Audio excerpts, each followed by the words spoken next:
America అధ్యక్షుడు Donald Trump India మీద పెద్ద బాంబే వేశాడు. ఇండియాపై వ్యతిరేక నిర్ణయాలు తీసుకుంటూనే ఉన్నాడు. తాజాగా H1B వీసాదారుల వార్షిక రుసుమును $1,00,000 చేశాడు. ఉత్తర్వుల మీద సంతకం చేసిన ట్రంప్ ఈ నిర్ణయం వెంటనే అమల్లోకి వస్తుందని కూడా ప్రకటించేశాడు. మనం ఇంకా అమెరికాపై ఆధారపడకూడదనే విషయాన్ని ట్రంప్ మనకి పరోక్షంగా చెప్పాడు. ఇప్పటికైనా మనం కళ్ళు తెరవాల్సిన అవసరం ఏర్పడింది. మామూలుగా $2,000 నుంచి $5,000 ఉండే H1B వీసా ఫీజు దాదాపుగా 88 లక్షలకు పెంచడం అంటే పూర్తిగా అక్కడి ఉద్యోగాల మీద ఆశలు వదులుకోవాల్సిన పరిస్థితులు కల్పించాడు ట్రంప్. భారత్ కు చెందిన అనేక కంపెనీలు దీని కారణంగా ప్రయోజనాలు పొందుతున్నాయి. మొత్తం H1B వీసాల్లో భారతీయుల వాటా 71%. అందుకే ట్రంప్ మరోసారి టార్గెట్ చేశాడని కమెంట్స్ వినిపిస్తున్నాయి. ఈ వీసాలు పొందిన కంపెనీల్లో అమెజాన్ టాప్ లో ఉంది. భారత్ నుంచి అమెజాన్ తో పాటు TCS, meta, Microsoft, Cognizant, Walmart, Delight, Infosys, L&T సహా ఇతర కంపెనీల్లో మన వాళ్ళు పనిచేస్తున్నారు. ఇలాంటి ఉద్యోగులు వారి జీవితాలను మెరుగుపరచుకోవడమే కాకుండా భారీగా అమెరికన్ డాలర్లను భారత్ కు పంపిస్తున్నారు. ఆర్థిక వ్యవస్థకు వెనుదనుగా నిలుస్తున్నారు. ఈ ట్రంప్ నిర్ణయం సాఫ్ట్వేర్ టెక్ పరిశ్రమలకు చాలా నష్టం అనేది వాస్తవం. అమెరికా కంపెనీలు ఇక నుంచి విదేశీ నిపుణులను నియమించుకోవాలంటే ఒక్కో వీసాకు ఏడాదికి $1,00,000 చెల్లించాలి. కాబట్టి ఇది అసాధ్యమైన పని. ఇప్పటికే అమెజాన్, యాపిల్, మైక్రోసాఫ్ట్, గూగుల్ సహా తమ ఉద్యోగాలను వెంటనే అమెరికాకు తిరిగి వచ్చేయాలని కోరింది. ఈ ట్రంప్ నిర్ణయం వల్ల భారత అతిగా అమెరికా కంపెనీలు, అమెరికా ఉద్యోగాలు, అమెరికా చదువుల మీద ఆధారపడటం తగ్గించుకునే సమయం ఆసన్నమైనది అనే విషయం మాత్రం అర్థమైంది. అమెరికా లేకుంటే భారత్ బ్రతకలేదు అనే స్థితికి చాలా మంది వచ్చారు. ఎందుకంటే అమెరికాలో అపార అవకాశాలున్నాయి.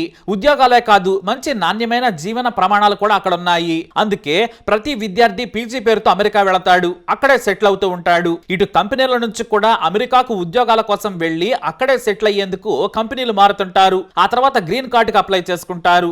ఏం చేసైనా సరే అమెరికాలో సెటిల్ అవ్వాలనేది అందరి కోరిక. అయితే ట్రంప్ ఏ ఉద్దేశంతో పెంచాడో చూద్దాం. US commerce secretary Howard Lutnick చెప్పకనే చెప్పేశాడు, అమెరికన్లే ఉద్యోగాలు ఇవ్వాలంటే ఆ కంపెనీలు విదేశీయులను నియమించుకోకుండా చూడాలి. ఇక నుంచి అంతా కుదరదు. ఇక నుంచి మన యూనివర్సిటీ నుంచి వచ్చిన విద్యార్థులకే శిక్షణ ఇచ్చి ఇక్కడే జాబులు ఇచ్చేందుకు ఇది ఉపయోగపడుతుంది. అయినా విదేశీ నిపుణులు కావాలంటే మాత్రం ఏడాదికి అటు ఇటుగా ₹1,00,00,000 కట్టాల్సిందేనన్నారు. వాస్తవానికి అమెరికా కంపెనీలు బ్రతికేదే విదేశీయుల మీద. మరీ ముఖ్యంగా మన వాళ్ళు 71% మంది ఉన్నారు. టెక్, ఇంజనీరింగ్, మెడిసిన్ సహా ఇతర రంగాల్లో మన వాళ్ళు పాతుకుపోయారు. అయితే సరిగ్గా ఏఐ లాంటి టెక్నాలజీ ఎదుగుతున్న ఈ సమయంలో ఈ అడ్డంకి భారత నిపుణులకు శరాఘాతమే. అయితే అమెరికా ఆవిష్కరణలకు కూడా ఇది దెబ్బేననేది నిపుణుల మాట. ట్రంప్ ఉత్తర్వుల్లో ఇంకా క్లారిటీ అయితే రాలేదు. కానీ ఒకటి మాత్రం నిజం, ట్రంప్ గతంలోనే ఇలాంటి బెదిరింపు ప్రయత్నాలు చేశాడు. అయితే కోర్టులు అడ్డుకున్నాయి. కానీ ఈసారి భారత్ మీద కోపంతో ఒక్కటేసారి అనాలోచితంగా సంతకం గీసేశాడు ట్రంప్. ఆయన ఉద్దేశం ప్రకారం భారతీయులు అమెరికా లేకుండా బ్రతకలేరు. దేశంలోని ప్రతి ఇంట్లో నుంచి ఒకరు అమెరికా వెళ్లాలనే కోరికతో ఉంటారనేది అక్కడి ప్రభుత్వానికి బాగా తెలుసు. ఇప్పటికే H1B సహా అన్నిట్లో పాతుకుపోయారు. అందుకే అమెరికా కంపెనీల్లో భారతీయులు, చైనీయులను నివారించేందుకే ఈ ఉత్తర్వు అనేది నిపుణులు చెప్పే మాట.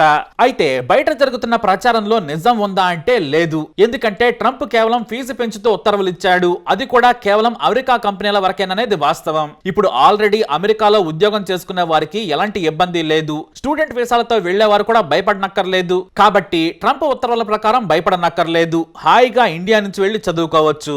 ఇంకా చెప్పాలంటే ఇప్పుడు ఉద్యోగాలు చేసే వారిని వెనక్కి పంపించే ధైర్యం ట్రంప్ చేయడు. ఒకవేళ చేస్తే అక్కడ కంపెనీలు కుప్పకూలిపోతాయి. 80% విదేశీ టాలెంట్ మీదనే ఆధారపడి నడుస్తున్నాయి. ఇక మన వాళ్ళను వదులుకుంటే మాత్రం ఒకేసారి టెక్ ప్రపంచం కుప్పకూలిపోతుంది. అయితే చదువు పూర్తి కాగానే ఏదో ఓ కంపెనీలో ఉద్యోగం కోసం ప్రయత్నం చేస్తుంటారు భారతీయ విద్యార్థులు. మరి వారిని కూడా ఉద్యోగంలోకి తీసుకోవాలంటే $1,00,000 కట్టాలంటే మాత్రం చాలా కష్టం. తిరుగు టపాలా రావాల్సిందే. మరైతే ఈ ట్రంప్ తీసుకున్న నిర్ణయం ఆయన కొంపే ముంచుతుంది అనడంలో సందేహమే లేదు. ఎందుకంటే ఇప్పటి వరకు కంపెనీలు విదేశీయులను పిలిపించుకొని ఉద్యోగాలు ఇస్తున్నాయి. కానీ మొత్తం ప్రాజెక్టులను భారత్ లాంటి దేశాలతో చేయించుకుంటే అసలు ఏం జరుగుతుంది? మరింతగా ఆ దేశం నష్టపోతుంది అనే కమెంట్స్ కూడా ఉన్నాయి. మరి ఇది భారత్ కు మేలు చేసేదే అంటున్నారు నీతి ఆయోగ్ మాజీ CEO అమితాబ్ కాంత్. ఈ నిర్ణయం అమెరికానే వణికిస్తుంది.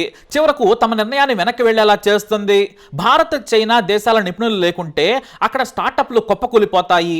ప్రతిభకు తలుపులు మూసేస్తే అమెరికాలో జరగాల్సిన ఆవిష్కరణలు బెంగళూరు, హైదరాబాద్, పూణే, గురుగ్రామ్కు వచ్చేస్తాయి. నాణ్యమైన ఐఐటిఎన్లు, నిపుణులు ఇక్కడే ఆవిష్కరణలు చేస్తారు. ఇప్పుడు మనకు నష్టం కలిగించినా కూడా మంచి భవిష్యత్తుకు ఇది నాంది అంటారు అమితాబ్ కాంత్. యుఎస్ కాంగ్రెస్ సభ్యుడు రాజా కృష్ణమూర్తి సైతం ట్రంప్ చేసిన సంతకం ఆయన నిర్లక్ష్యానికి ఉదాహరణ అన్నారు. ఎంతో కాలంగా ఇక్కడ పనిచేసే నిపుణులు అమెరికా ఉన్నతికి ఉపయోగపడ్డారు. లక్షలాది మంది నిపుణులను కోల్పోతే నష్టపోయేది మనమే. టాలెంట్ను ఇక్కడే వెతకడం చాలా కష్టంతో కూడుకున్న పనే కాదు, చాలా ఖర్చుతో కూడుకున్నదన్న విషయం ఆయన గుర్తించాలని హెచ్చరించారు. జో బైడెన్ మాజీ సలహాదారు అజయ్ బుటోరియా సైతం అమెరికా ఉన్నతికి, ఆవిష్కరణలకు H1B ప్రోగ్రాం జీవనాధారం. ఈ ఫీజు వల్ల అడ్డంకులు ఏర్పడతాయి, ఆర్థిక వ్యవస్థకు నష్టం చేకూరుతుంది, చిన్న వ్యాపారాలు చేసుకునే వారు ఇబ్బందులు పడతారు, స్టార్టప్లు మూతపడతాయని హెచ్చరించారు.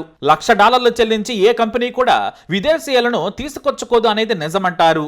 భారత్ అమెరికా మీద ఆధారపడటాన్ని ప్రధాని మోదీ పరోక్షంగా ట్రంప్ నిర్ణయంపై తన ఆలోచనను చెప్పారు. ప్రపంచంలో మనకు ప్రధాన శత్రువు ఇతర దేశాల మీద ఆధారపడటమే. దీన్ని మనం ఓడించాలి.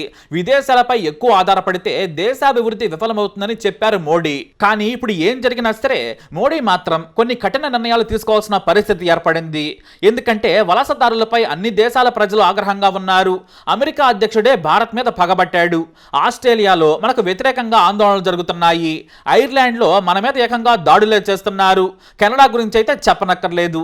ఇతర యూరప్ దేశాల్లో కూడా భారతీయ వలసల మీద విమర్శలు గుప్పిస్తున్నారు. కాబట్టి అవినీతికి ఆస్కారం లేకుండా విద్యా వ్యవస్థను ప్రక్షాళన చేయాలి.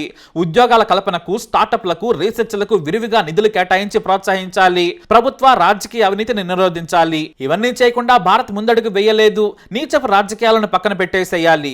దేశాభివృద్ధి ఎజెండాగా ముందుకు సాగాలి. ఐఐటీలు మాత్రమే కాకుండా స్టాన్ఫోర్డ్, హార్వర్డ్ స్థాయికి మన యూనివర్సిటీలను తీసుకెళ్లాలి. భారీగా నిధులు కేటాయించి బలోపేతం చేయాలి. ప్రపంచ స్థాయి వనరులతో విద్యా వ్యవస్థను పటిష్టం చేయాలి. ఇవన్నీ సాగాలంటే అవినీతి పూర్తిగా తొక్కేయాలి. ఇవన్నీ చేస్తే ఖచ్చితంగా మోడీ మాటలు దేశానికి బంగారు బాటలు వేస్తాయి. మొత్తంగా ప్రతి ఇండియన్ కోరుకునేది ఒకటే, మనం ఎవరి మీద ఆధారపడొద్దని. మన దేశంలో జీవన ప్రమాణాలు పెంచాలి. వరల్డ్ క్లాస్ ప్రయాణాలు చేసే ఫెసిలిటీస్ నుంచి నాణ్యమైన రోడ్లు, తాగునీరు, వైద్యం కల్పించాలి. ఆ దిశగా ఇప్పుడు అడుగులు వేయాల్సిందే. మనం ఏ దేశం మీద ఆధారపడాల్సిన అవసరం రాదు. చైనాను బెదిరించేంత దమ్ము లేని ట్రంప్ భారత్ను బెదిరిస్తున్నాడంటే కారణం మనం అతిగా వారి మీద ఆధారపడ్డామని ట్రంప్ భావించటం. మనం కూడా అమెరికాకి చైనా మాదిరిగా ఎదురు తిరగాలి. కానీ ప్రస్తుతం మనం సైలెంట్ గా ఉన్నాం. ఏదేమైనా కూడా ప్రస్తుతం మనం దీని నుంచి బయటపడాలి. మన దేశంలో టాలెంట్ ఉన్న వాళ్ళు ఎంతో మంది ఉన్నారు. ఆ టాలెంట్ అంతా కూడా మన దేశానికి అభివృద్ధి చెందేలా వారిని ప్రోత్సహించాలి. ఏటా లక్షలాది మంది ఇంజనీర్లు బయటకు వస్తున్నా కూడా స్విగ్గీ, జొమాటోలో డెలివరీ బాయ్స్ గా పనిచేయాల్సిన పరిస్థితులు ఏర్పడ్డాయి. ఇదంతా కూడా మారాలి. మరి మీరేమంటారు? మీ అభిప్రాయాన్ని కమెంట్ ద్వారా తెలియజేయండి. ఈ వీడియో అప్డేట్స్ కోసం మా ఛానల్ ఫాలో అవ్వండి. అలాగే తప్పకుండా సబ్స్క్రైబ్ చేసుకోండి.